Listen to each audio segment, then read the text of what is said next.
Hello everyone, I'm Anne and this is Of Words on Paper.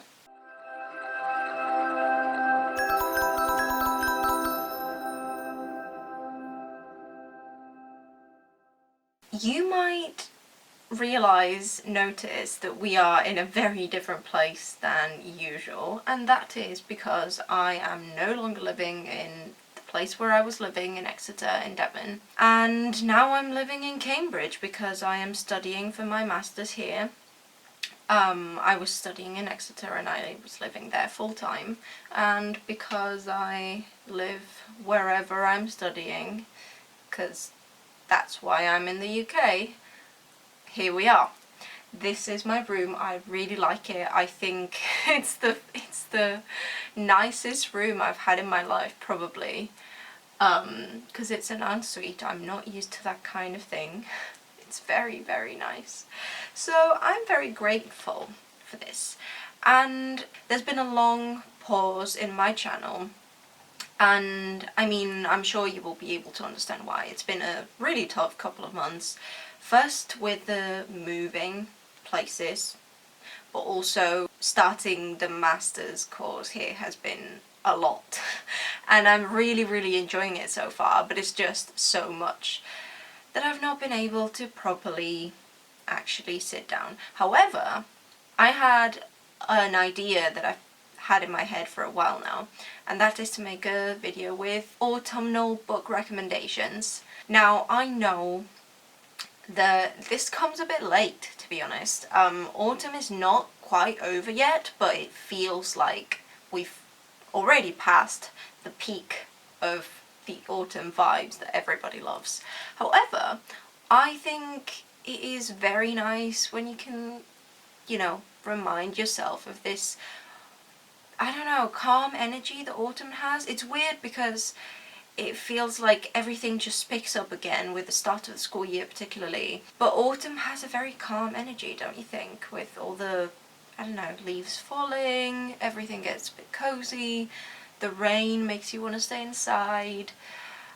I don't know, it's just nice to have that energy sometimes, and even if it gets into winter, I think it's always good to have some cozy book recommendations. So without further ado, let me introduce you to these books I've picked.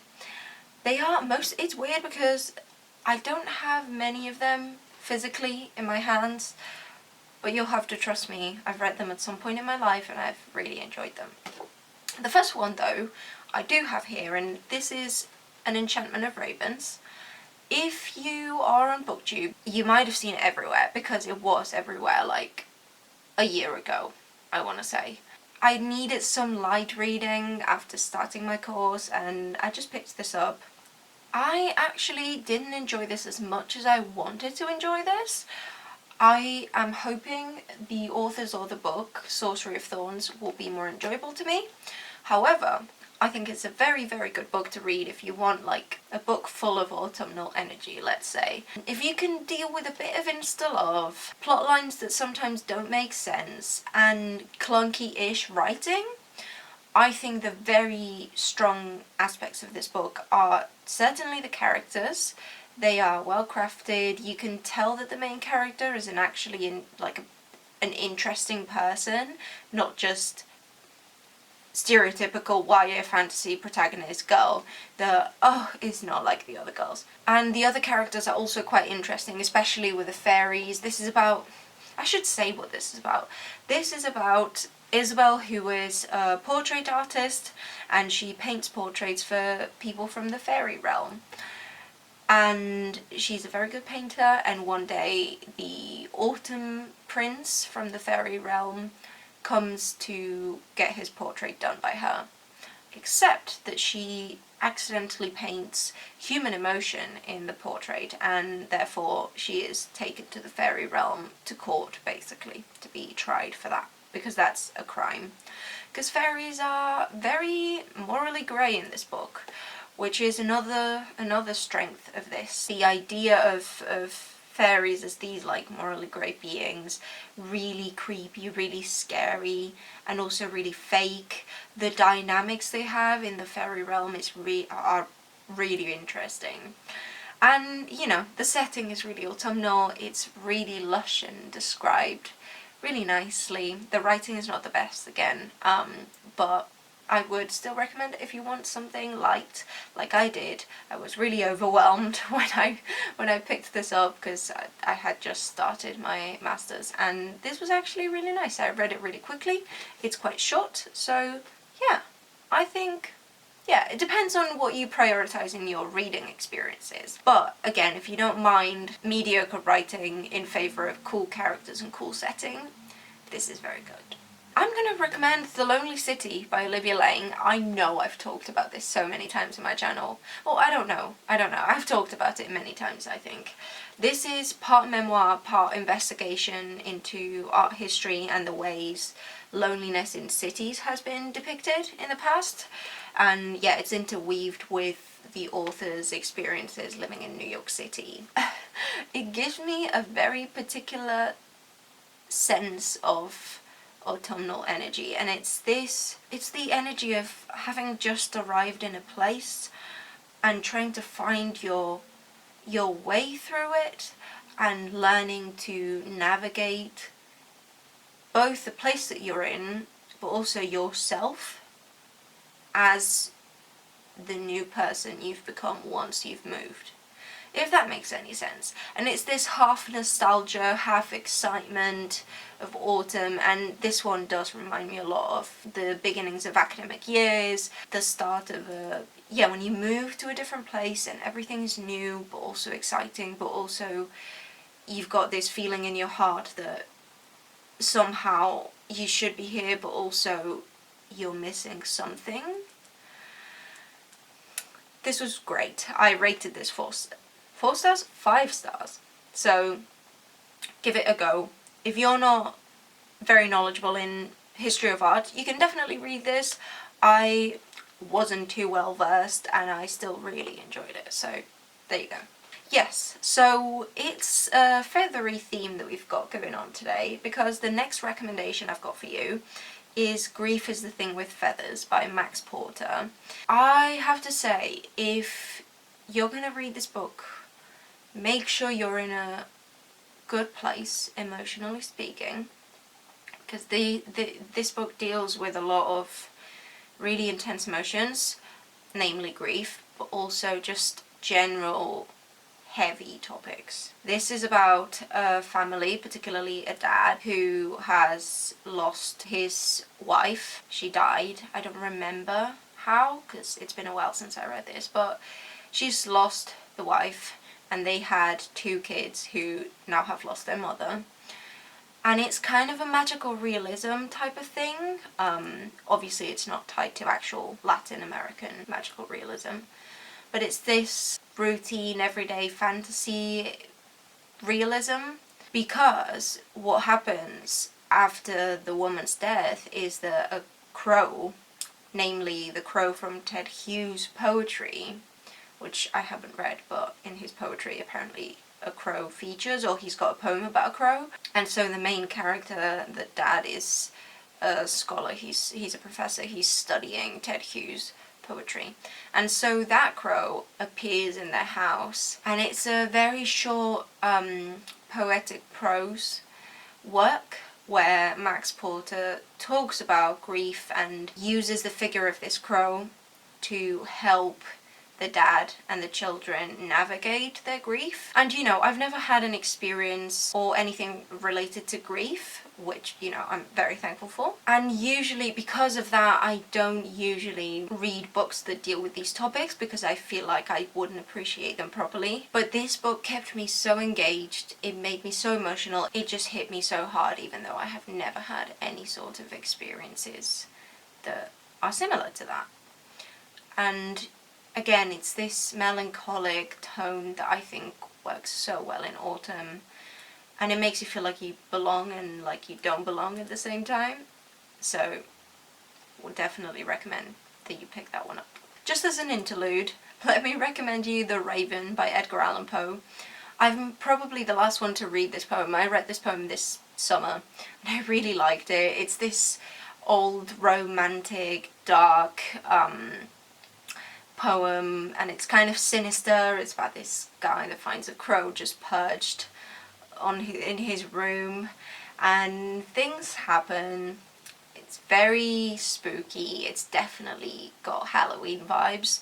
So, you know, and it's short, so you should definitely read it if you haven't, because everybody probably has read it at this point.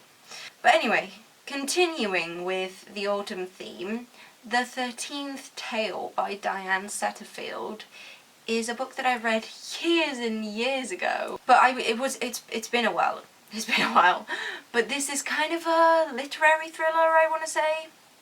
The premise is this journalist woman gets an interview with a very famous writer called Vida Winter, and she goes to interview the woman because she's famous for never having given any interviews, and so the journalist can finally ask this writer about her life and all the mystery surrounding her life.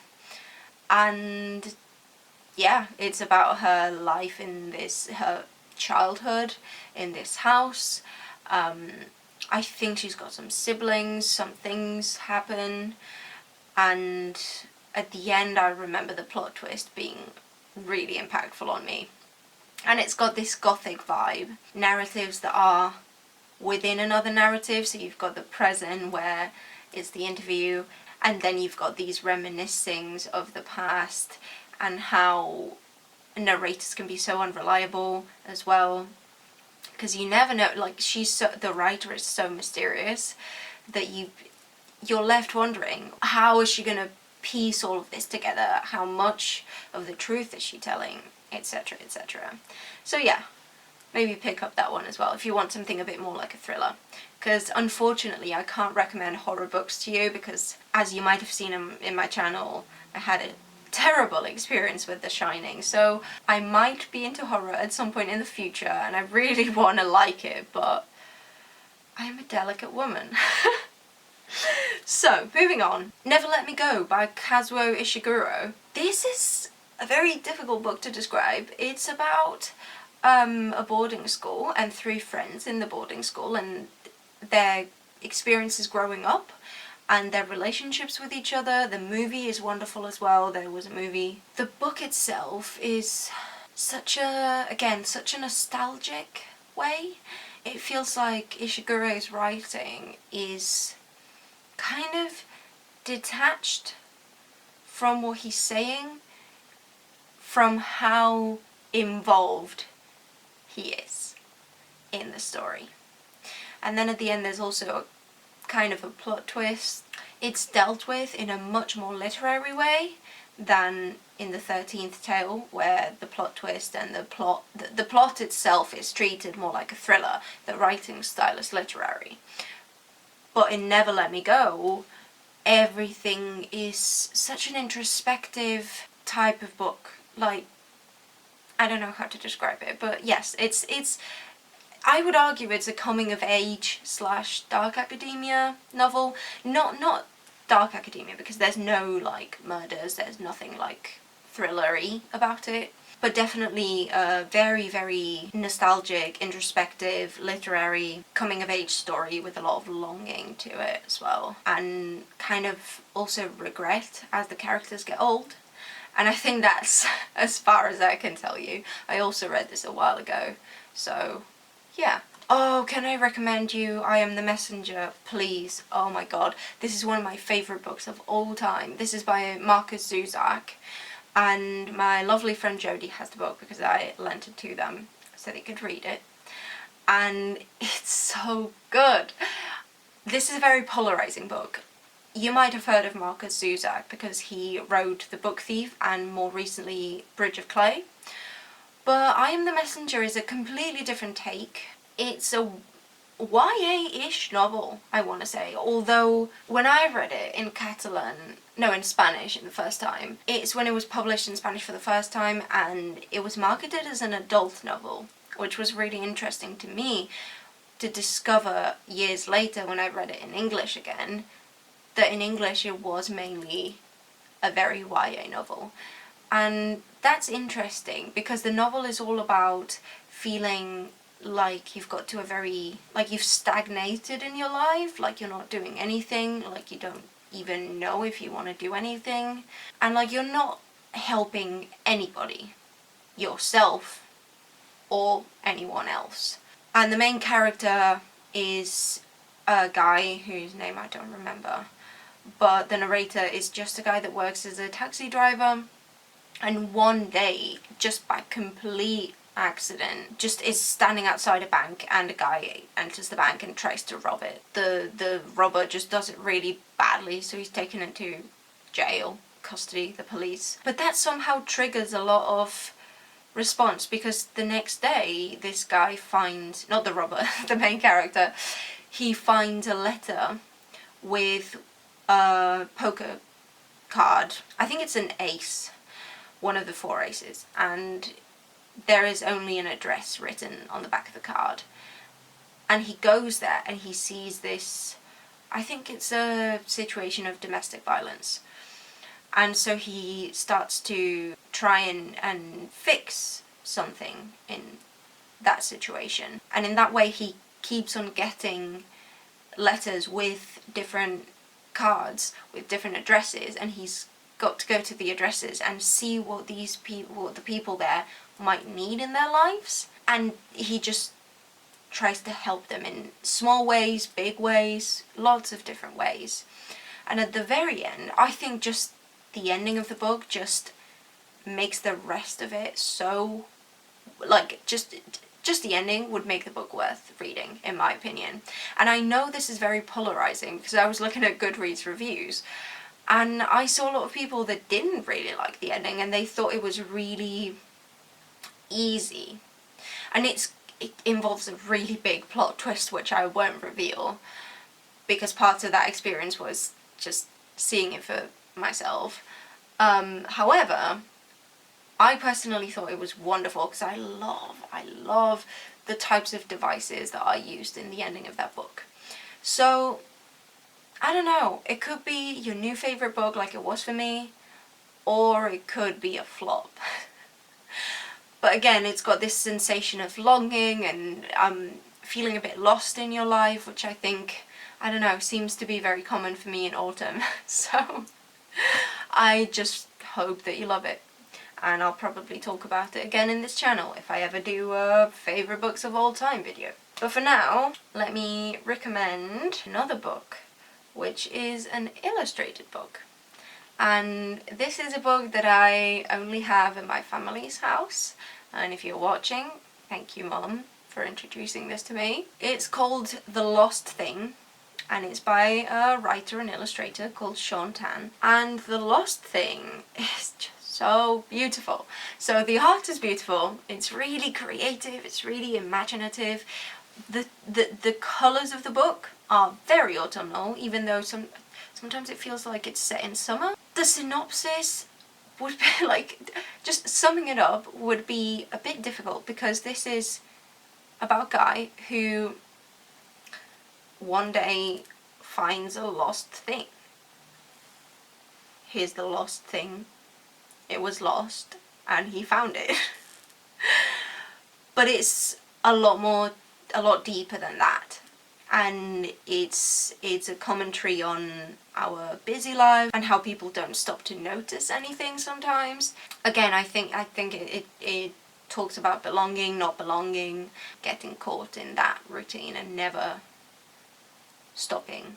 Again, it's one of those picture books that children can definitely read, but it will mean something so different when you're a kid than when you're a teenager, than when you're an adult. And it's one of those things, one of those books that I keep revisiting every once in a while. There's a short film that was made from that, and it's incredible. It won a lot of prizes, so you might be able to watch that for free, and if you like it, you should definitely buy the book, because it's just so good. I apologise for not being able to sum it up better, but yeah. The last 2 books I'm going to recommend because they're very nostalgic for me. The first one is The Hobbit. What can I say? In a hole in the ground there lived a hobbit. Bilbo Baggins goes on an adventure unwillingly taken by a bunch of dwarves and a wizard, to retrieve a treasure from a very scary dragon. What else do you want? It's Tolkien at his most accessible, in my opinion. It's a beautiful adventure. It was made as a children's book, but it's one of those things that everybody can read as well. So, yeah. Nothing that hasn't been said about The Hobbit. And the last book I want to recommend, let me just grab it.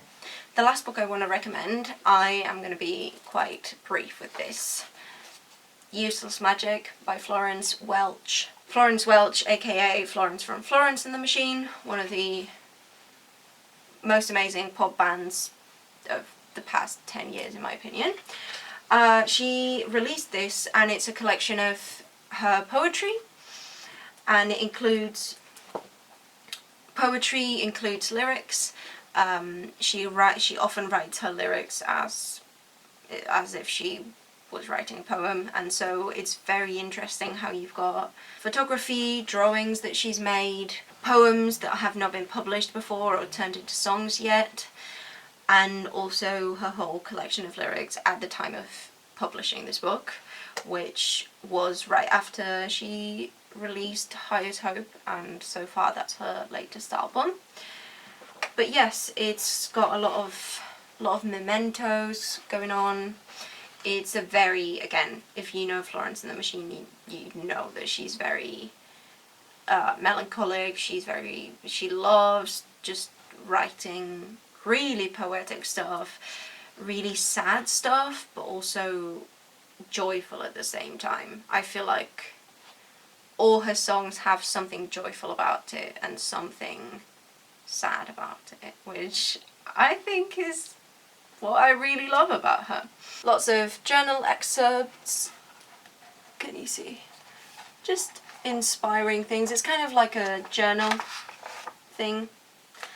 I ran out of battery before I could film the outro, but anyway, if you liked this video, please do subscribe, like the video, share it with everyone you know, and stay tuned, because I'm hoping to make this channel a bit of a relief from my actual uni work, so hopefully I'll be able to be a bit more consistent with my uploads and, you know, chat to you guys a bit more about everything that I've been reading. So yes, I hope you liked the video, and I will see you soon. Bye!